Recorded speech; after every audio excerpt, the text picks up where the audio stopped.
billahi minash shaitanir rajim. Bismillahir rahmanir rahim.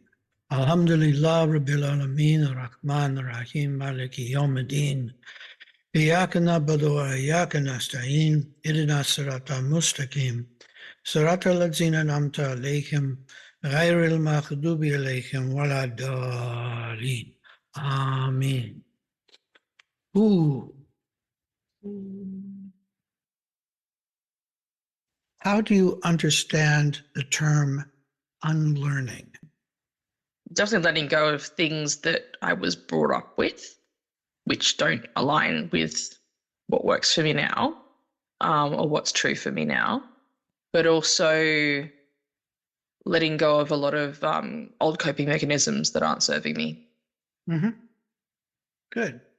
Now, I'm working with the South African group on a second volume about Insani Commune. And the idea of unlearning came up in our weekly discussions. I think we're in our third year as we go through this. So I started to write about it because I wanted to understand it as well and see what I think about it. So I have an article here that has not been published or anything, and I just wanted to check with you guys, see what you thought, and maybe discuss it if that's okay with you. Imagine you're halfway across the desert. The thirst is overwhelming. You stop in an oasis and ask for a cup of water. The owner of this water hole gives you a cup filled with chili instead of water. And the water's right there, you can see it. But that means you have to empty the cup first. Then we can fill it with some water. And that's the same with our ideas, opinions, facts, and sometimes what we were taught as religion. They're all usually lumped together into what we think of as a me.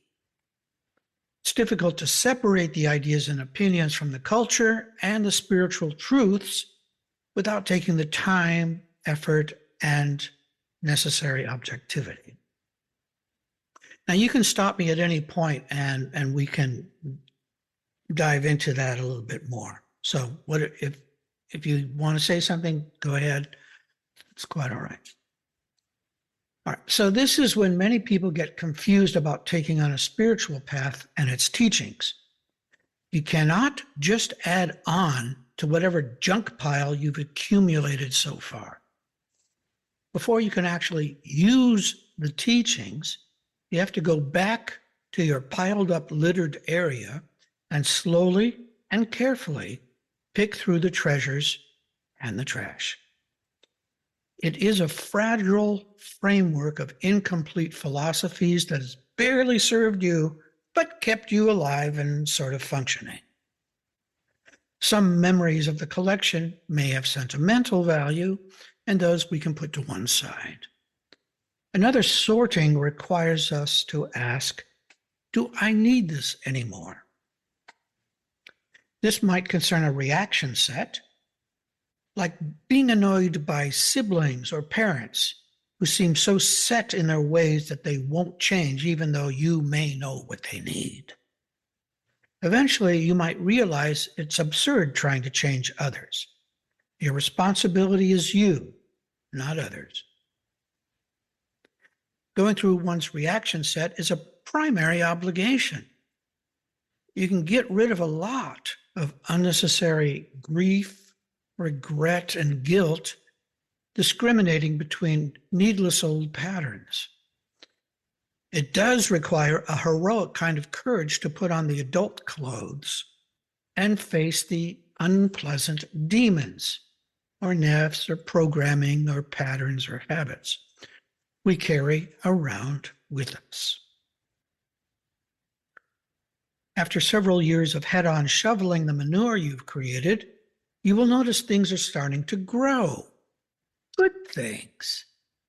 The scent of beautiful smelling flowers and trees has replaced the original stench.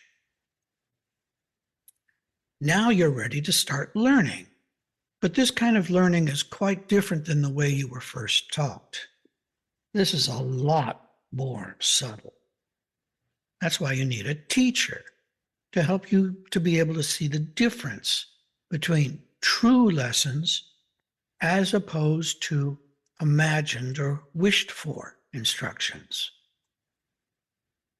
For example, your own wonderful suggestions on what you think you need to know will swiftly amuse and then immediately be discarded.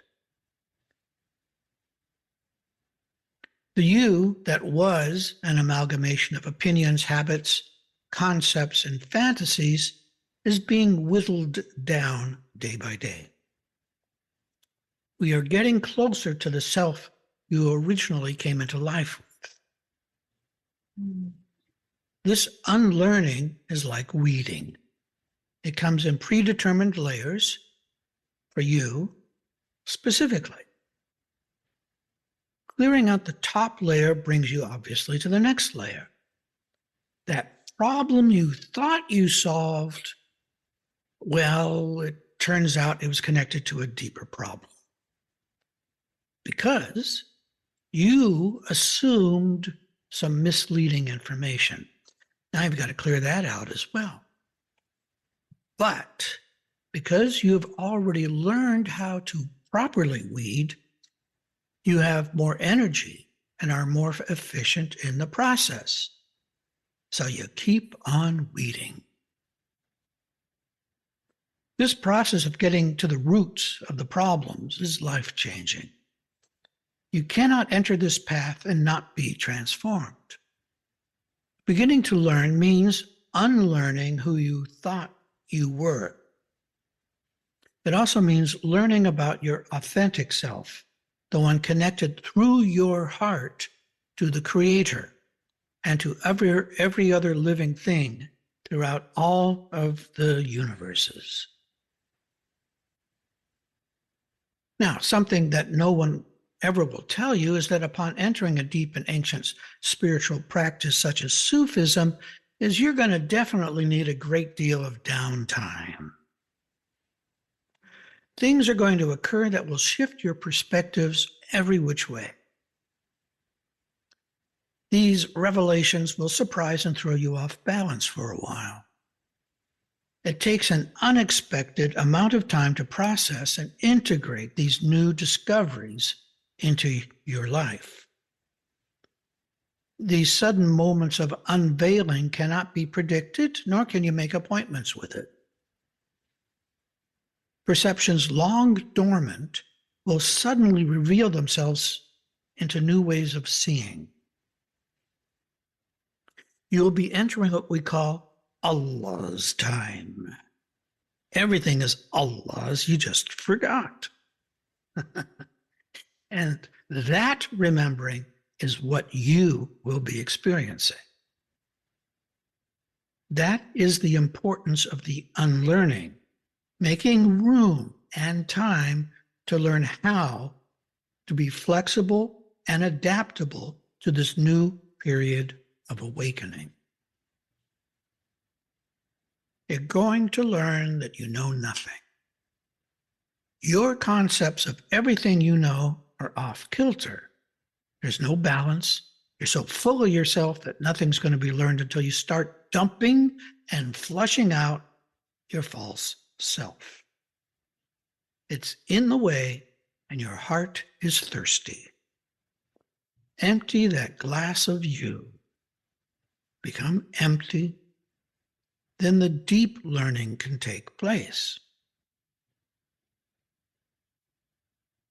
Once the process begins, you will understand and realize how much you need that teacher.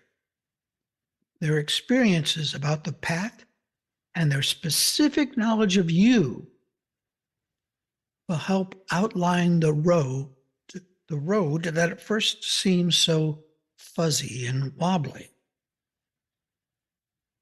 Another category of unlearning will be disengaging from looking to others for confirmation or affirmation. You will discover that nobody likes you for changing. You will lose friends, family members will consider you crazy or lost, and the entire world will seem to flip upside down.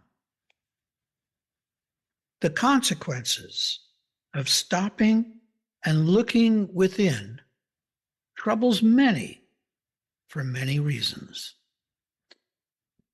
You will receive firsthand knowledge of why people look at you in dismay, fear, condescension, pity, and disgust. Another unlearning lesson.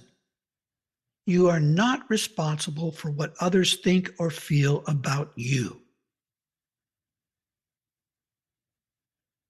Your job is to act with respect, good manners, compassion, and empathy.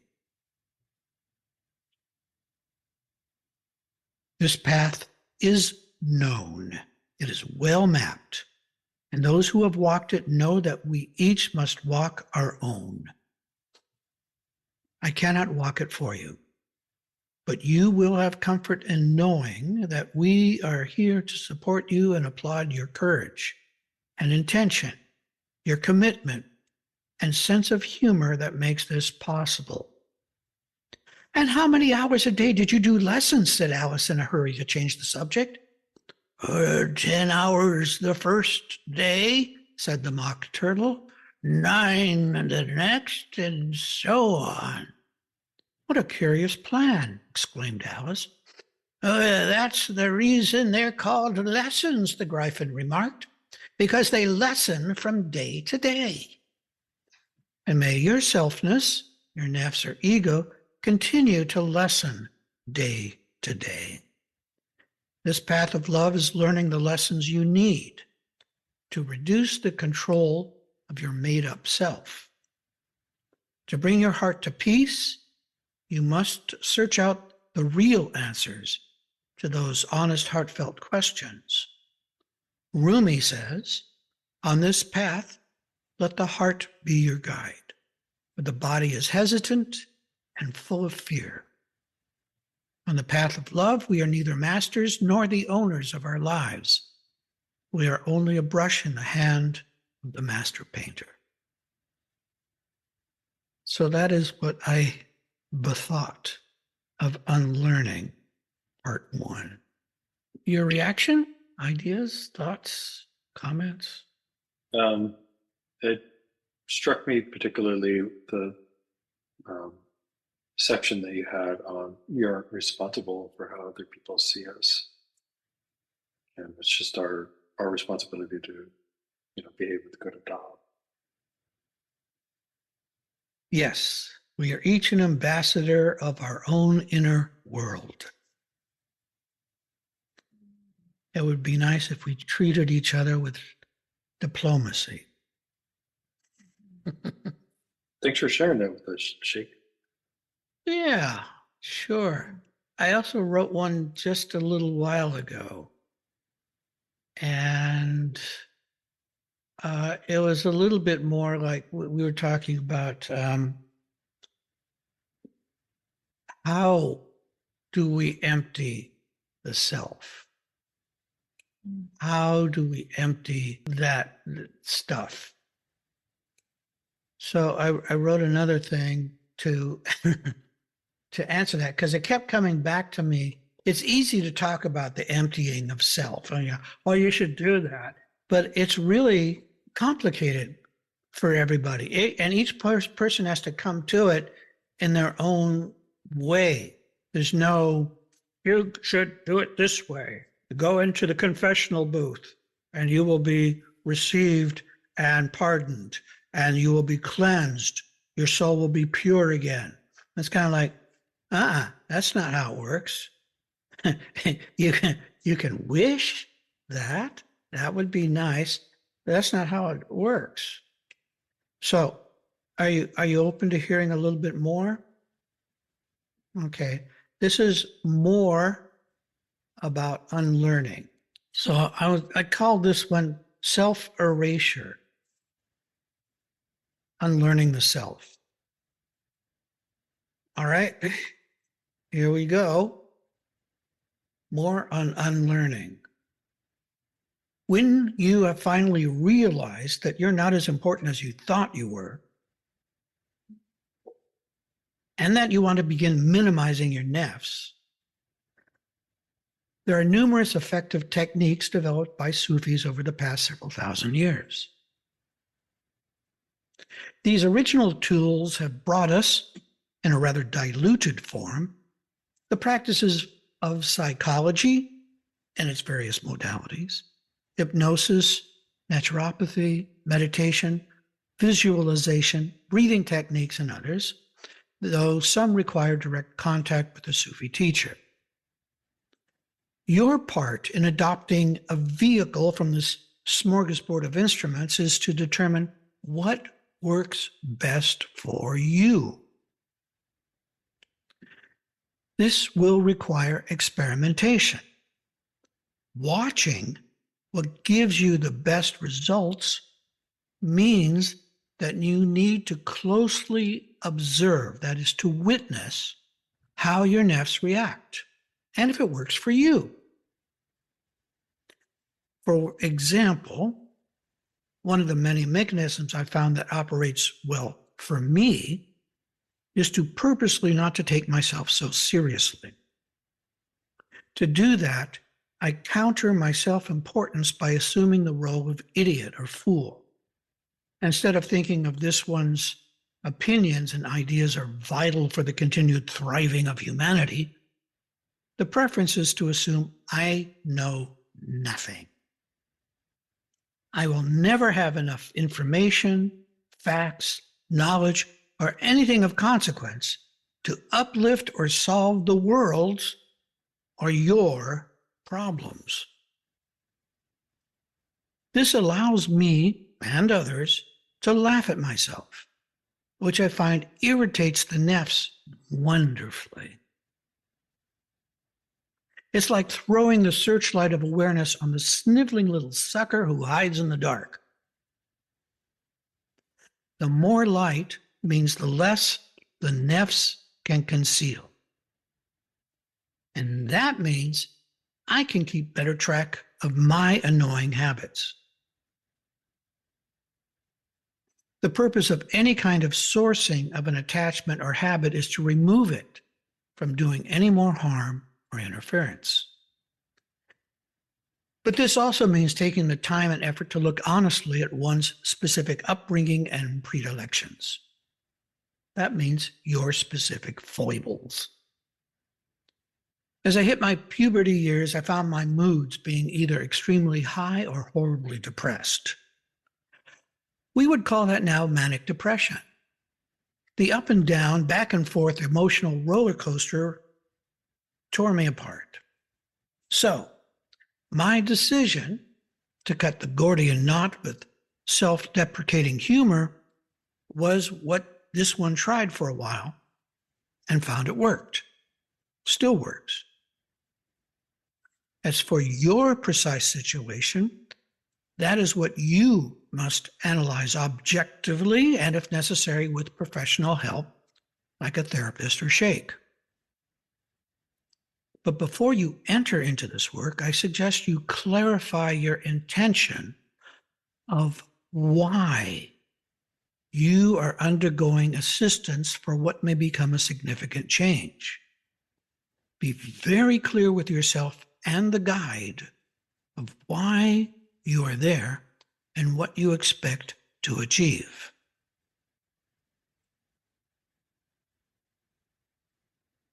Yes, sometimes it takes years to plow through the undergrowth and overgrowth of attachments and hard-headedness. It is important to understand that this is a lifelong unlearning that requires diligence, commitment, and a very strong dose of the ability to laugh at yourself and at this whole game of hide and seek. Thoughts, comments, jokes, anecdotes, self-deprecating humor. It perked me up a little bit right there towards the end. Be clear about what you expect to achieve. And I thought, I can't even imagine the possibilities. I don't even know what's out there. So I mean, they could say, well, yes, I want to be closer to Allah, or I want to know Allah, or I want, but it's like,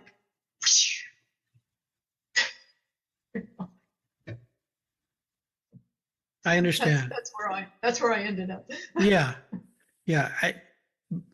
It depends. It depends on what you're working on. You know, if it's because basically any kind of therapy that you're going to do, we consider it microsurgery. You're going into a very small place and trying to find out why is there this knot of energy that's all balled up and kind of like a tumor, if you don't mind me saying. It's the same kind of thing. No difference between our mind and the body. And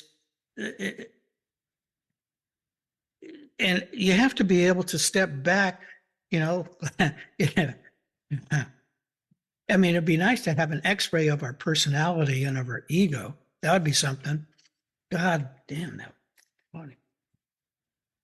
Anyway, so, and that would be so cool. An image, an aura image or something. So we have to do it ourselves, and it's really hard to do it yourself. So having a third party be able to reflect back what's going on is really helpful.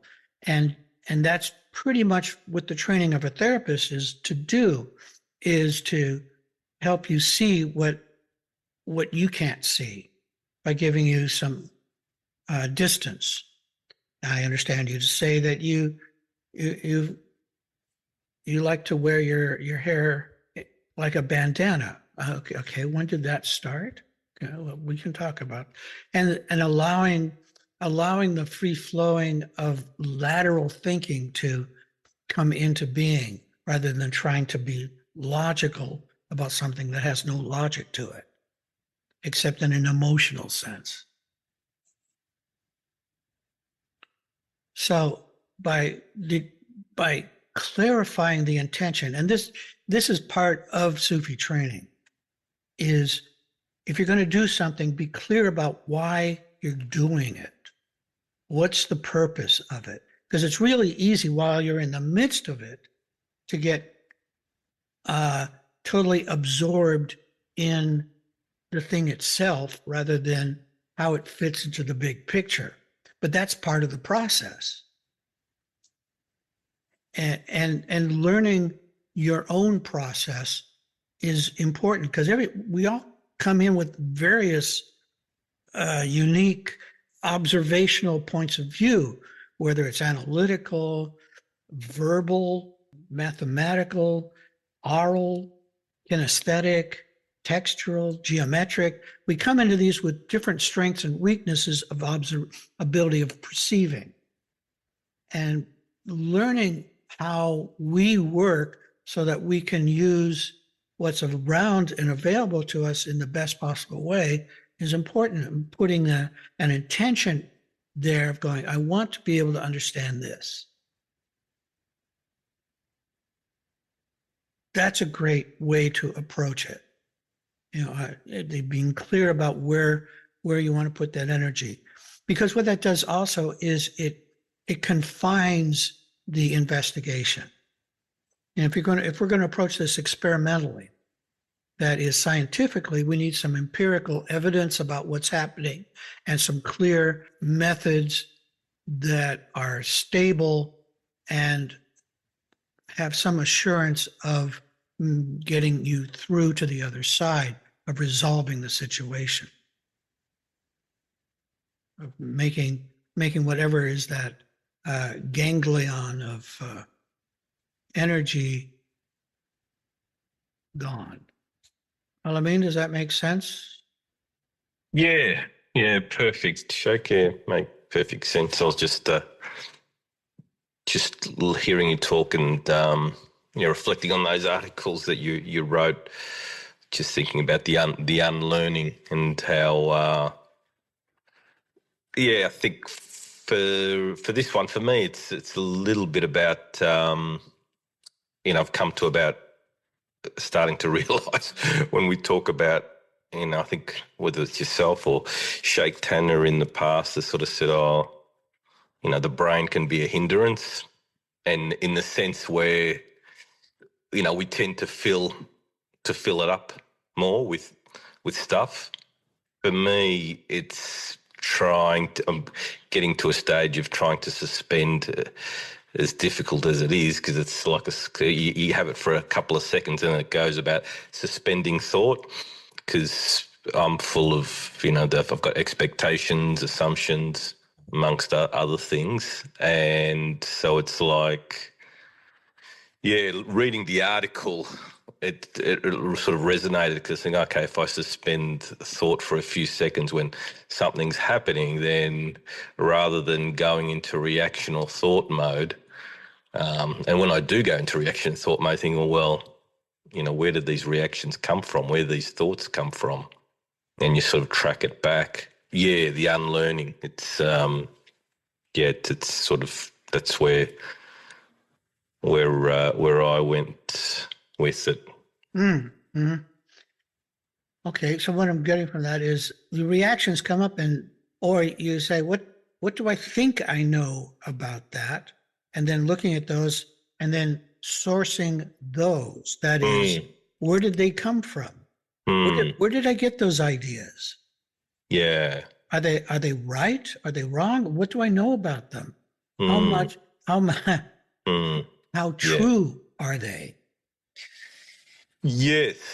Yeah. And it's sort of becoming, I feel as if it's becoming clearer and clearer from the source on these things.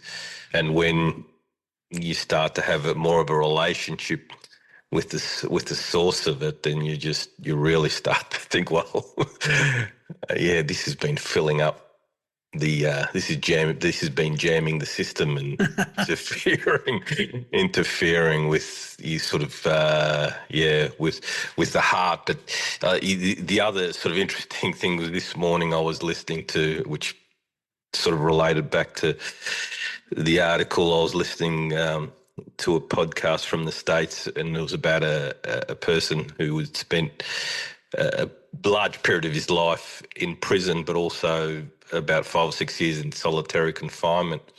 And he was basically, he's out, and he's a writer. And one of the things that saved him, he said, was because he was literate and he began reading. And but there was a whole story behind it. But the take home for me was that he said it's really interesting because now I'm engaged by corporations and businesses come and do talks and so forth, and I see these people around me who have got great jobs and great relationships from what they seem on the outside, and they seem very affluent and everything, but then you talk to them and they're stuck in their own prison, even though they're not in the physical prison. And sort of, so yeah, sort of, I was thinking about the story about Rumi, but also about what you've been talking about, how from our own reactions and thoughts and stuff that fills us up for who we think we are, then we create this prison for ourselves. Yeah. And nobody locked the door. I was just thinking, like what Rosie was saying as well, about knowing what you want, not knowing what you want, but like knowing the questions that you need to ask and knowing where you want to go with certain things. And it's been coming up recently in my therapy sessions outside of this, where it's like, I've realized that we've worked through a lot of like the big stuff.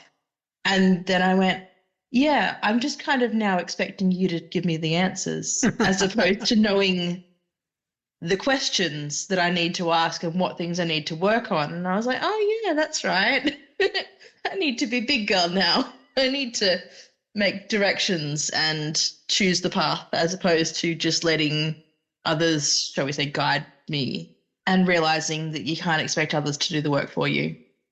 Darn it. I think you're right. Rude. Really rude. Rude. Yeah. What is up with that? I know, right? I mean, maybe I could get it from AI. I'll just feed in my problems. ChatGPT, can you fix all my life problems for me? That's where you realize, oh, that's what maturity is about, of seeing the landscape and determining a way to get across. Mm. It's my map. I made it. It's my world. And I probably shouldn't keep walking into the swamp and getting electrocuted. So, maybe that's not a good idea. Maybe there's better ways to get through things.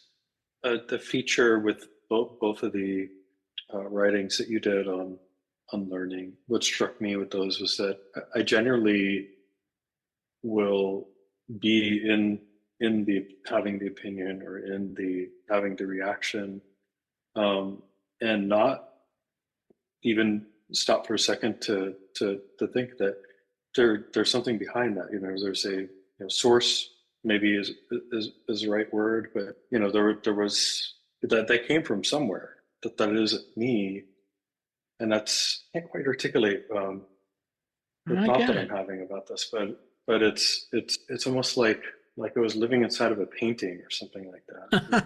Uh-huh. And it's not really the painting. I don't know. I don't know if what you said. Let's leave it at that. Okay. I can't say that. No, that's good. It is giving me a perspective on that. I guess I'll say. Being in a painting, you're two-dimensional. Well, also, it's created by somebody. It's created by somebody. Case, something painted it. Yeah, right. And so asking, where did that thought come from, is the beginning of unlearning.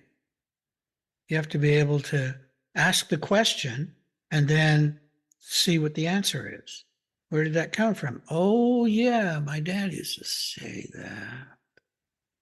Or, or I saw it happen, or, wherever you took it from. We just kind of gathered up a bunch of these things and then plunked them into our brain dough and expected it to bake properly. That's not how it works.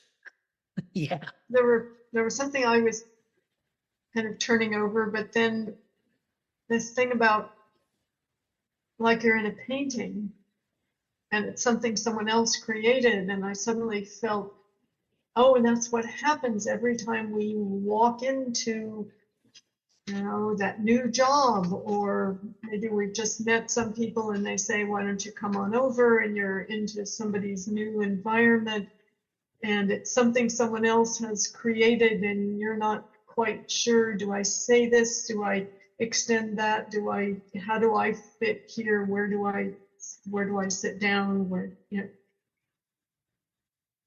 yeah, that's where we're constantly in environments that are someone else's creation, in a way. And then we come home and go, That's good point. Yeah. Yeah. So it's not like we're always going along consciously handling everything with kid gloves or tiptoeing through life, although some people do. And there are times we definitely feel like we are. But it's like, yeah, it's just environment after environment, and we never know what's behind that next door. We walk in there and whoever's there, what kind of mood are they in right now? Have they had a good day, or whatever it is? So it's just kind of fine. Anyway, that kind of got out of hand. No, that takes us into a whole new place, Rosie. That's a really interesting idea. So it brings up the question, at least for me, how do I take home with me wherever I am? Yes. And that. Yeah. Yeah, it's the heart. That's in here. Yeah. Yeah. What I was thinking to say before that, which actually relates to that,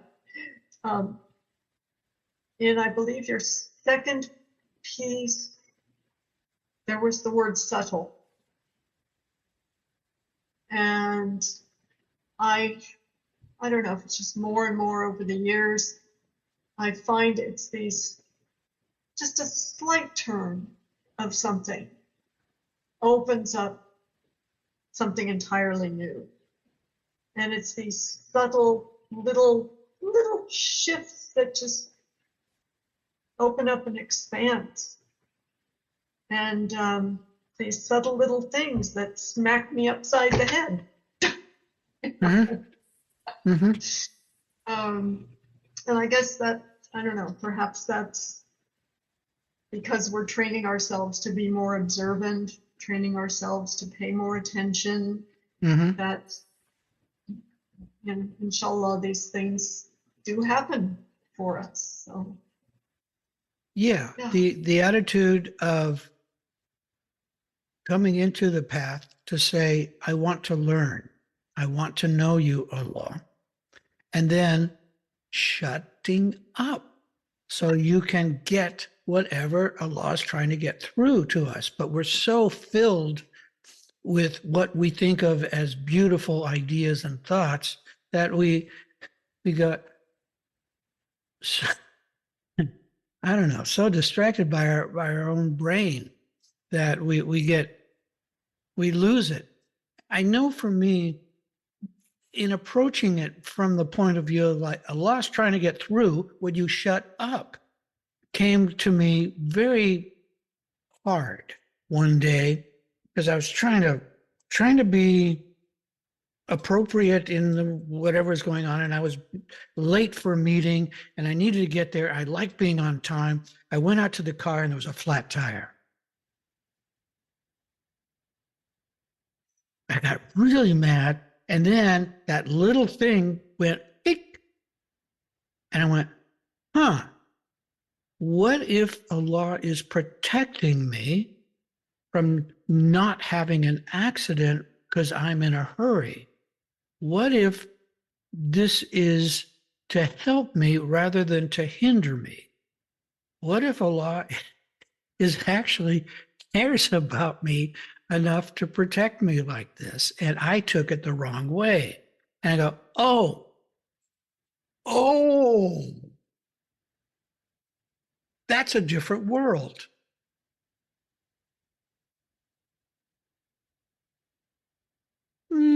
Just that little bend of a point of an experience, allowing Allah to love us. I was thinking in extension to what you were saying, Rosie, about bringing home with you. It's also making home feel like home in the unlearning sort of sense, especially in terms of like making your heart, making all the beautiful things in your world feel like they're yours, and not just feeling like they're yours, like not just reinterpreting, shall we say, but like bringing in things that actually feel like they belong. So getting rid of like the stuff that doesn't work for you, the stuff that your parents or society has taught you, and bringing in stuff that works for you. What were you going to say, Rob? Yeah, I just want a clarification on that latter point. Bringing in things that work for you and making it your own. What do you mean by making it your own? Say, for example, society taught you have to fit into this specific box. The box doesn't work for you. And so you go, okay, let's find something that does work for me. Let's find my truth. Does that make sense? Somewhat, yeah. Okay. Yeah. Sorry, not going into detail there, but my brain was just like, I didn't have the detail there. Society tells you, oh, you have to wear these clothes. And you go, well, they don't feel nice. Like, I feel uncomfortable. I want to wear things with longer sleeves, shorter sleeves, whatever that looks like. And you do what works for you, what actually makes you feel right, whether that's a physical or emotional or just a heart sense sort of thing. You're not going to wear bell bottoms, are you? Not currently. So But I like think I back then, understand. he told us that was the best thing. And then we go, maybe, maybe not. Okay. Well, this is really good. I like these questions. What is home? How do I take it with me? And what do I need to do to make that happen? Of course, I think what we have here is an equitable equation that home equals heart. I think we can agree on that. So the next step would then be, how do I take my heart with me wherever I am, so that wherever I am, I feel at home? To do that requires a number of factors have to be in place. You have to feel safe. You have to feel trusting. You have to feel that you're connected. When you can feel those things, then you're going to feel more at home. Your home is with you then. And I tell you, something that keeps coming up when I'm saying this is something that Sheikh had said in the idea of traveling and of making another place your home. And that is, wherever you are on the planet, you are home. That is your home. You are a citizen of the world. It was kind of in reference to coming to Australia, but it was also trying to understand just my own place in things. And it just kind of like evolved from that in trying to understand that. Okay, well, that's a really good question. How do I take my home with me? Which means, how do I make my heart my home and have it almost be always that way? You know, how that is a constant. It doesn't expand and contract depending on where I am. I don't know, something I want to think about. So, anything else you would like to add? This is just it seems silly in my head, but something I've been noticing recently. So the house I'm currently in has never really felt like home. And my brain has recently got into a whole heap of like fixating on organization sort of strategies and stuff, and realizing that I'm very much a visual organizer and I like to have things out and obvious and knowing where stuff is and makes it easier and everything. I'm looking to move in a couple of months, and so my brain's got really focused on like ideas for making a new place, which I haven't even looked at and don't know where I'll end up and everything because it's a few months away, but making a new place feel like home. And it hit me the other day of like, hey, Amanda, why don't you start with the place that you're currently in? Don't work with something that isn't tangible and make all these grand plans and everything, but like work with what you've got right now. Well said. It was clicking in a weird way. Yeah, very good. Oh, Brian. أعوذ بالله من الشيطان الرجيم. بسم الله الرحمن الرحيم. الحمد لله رب العالمين الرحمن الرحيم مالك يوم الدين إياك نعبد وإياك نستعين اهدنا الصراط المستقيم صراط الذين أنعمت عليهم غير المغضوب عليهم ولا الضالين. آمين. Thank you, Sheikh. Alaikum warahmatullahi wabarakatuh. Thank you, Sheikh. You're welcome. Alaikum assalam. Shukran. Shukran.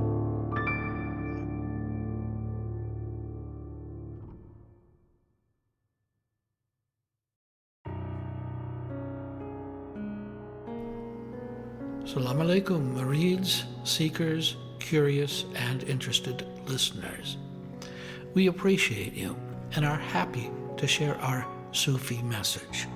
Your donation will help support our Sufi Center in Sydney, where we do zikr, sohbet, spiritual counseling, and healing services. We believe the message should be free, but it costs equipment, rental, services, software, and hardware to get this to you. So thank you for choosing our podcast among all the millions available. If you go to our website, ansarisufiorder.org, you will be able to donate through PayPal whatever you think this information is worth to you.